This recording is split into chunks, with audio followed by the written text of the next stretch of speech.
Mga kaibigan, welcome back. Napakaganda po ng pag-uusapan natin. Hindi ko lubos maisip, nakausap ko po talaga ang isang mataas na tao sa SBP. At napakadami po niyang sinabi sa akin na dapat niyong malaman. About po ito kay Ange Kwame at JJ Mandakit sa Gilas bilang lokal. Kinausap na pala nila ang FIBA about dito. Sa ating Gilas Pilipinas, matagal ng malaking question mark ang pangalan ni Ange Kwame bilang local at ito, JJ Mandakit. Ang good thing, nag-reach out na po ako, dumirekta na ako sa SBP.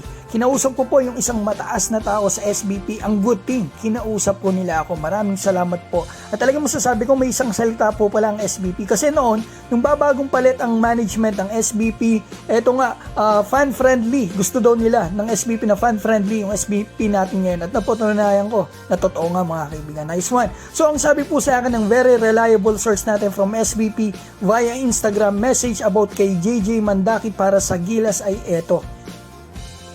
Hindi ko na lang po ipakita kung sino siya para may privacy po ang ating source sa SBP. Pero ito, nababasa po ninyo yung aking message sa kanya about dito sa suggestion ko sa ating Gilas Pilipinas. Yan mga kaibigan. At ang sagot po niya sa akin about kay JJ ay eto.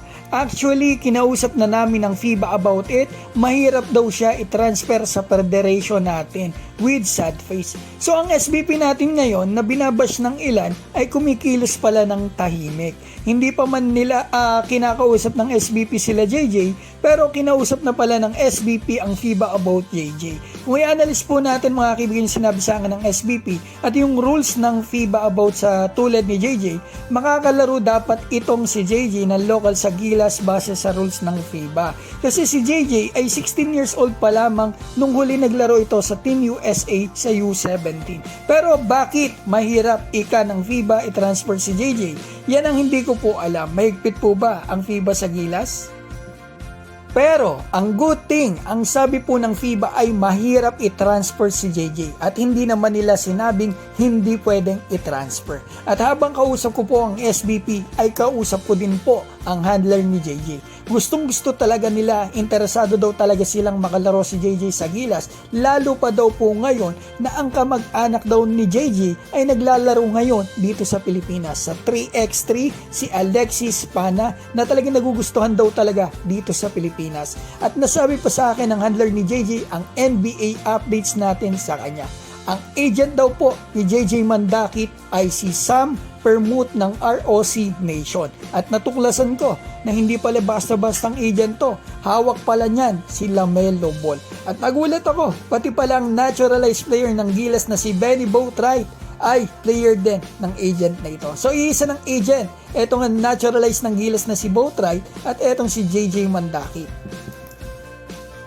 Nasabi pa po sa akin ng handler ni JJ na may mga NBA teams na daw po na pumupunta para panoorin si JJ sa mga laro nito, ngunit wala pa raw pong masyadong seryoso. About naman po dito kay Ange Kwame, ang dami nag-aabang ng update dito lalo na sa pagiging local nito sa Gilas. Kaibigan, aware po ang SBP about dito. At gusto ko malaman nyo, next year makukumpleto na po ni Ange Kwame yung 10 years residency sa Pilipinas. Ang sabi po sa akin ng SBP source natin about dito, ilalaban daw po nila si Ange Kwame sa FIBA at sana daw pumayag ang FIBA. So yan po mga kaibigan, at least nagkaroon tayo ng update at insight sa SBP about nga rito kay Kwame at Mandakit. Si JJ gusto talaga nila at ng kampo niya gusto rin ang SBP, qualified base sa rules ng FIBA, ngunit nasa FIBA pa din ang final decision. Same thing with Ange Kwame. Okay man sa requirements sa residency, ang magdidesisyon pa rin po ay ang